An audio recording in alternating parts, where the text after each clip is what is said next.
morning! Yan, di ba? Super ganda. Di ba? Nakakaalis siya ng mga nakakaalis ng ating pagod sa ating katawan. Yan. Relax, relax tayo ngayon. Good morning everyone. Good afternoon dyan sa Pilipinas. Nandito tayo ngayon sa aking asyenda. Diba? Papasyal ko kayo dito. Napakaganda. Sobrang ganda. Napakaganda. Ito yung puno ng dates. Ito yung puno niya.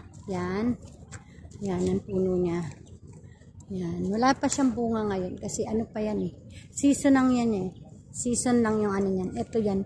Inaayos nila yung pinaka niya para maging maganda. Diba? So, dami-dami niyang bunga. Pag namunga yan, sobrang ganda niyan. Kaya, diba? Sarap. Ang sarap tingnan. Ang kapaligiran. Malamig sa mata. Nakakawala ng stress natin. Nagagamot yung mga natin. Kaya,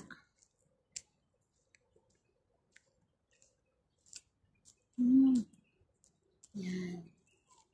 Thank you for watching of my video. Lagi ko kayo ipapasyal dito. Bye, everybody.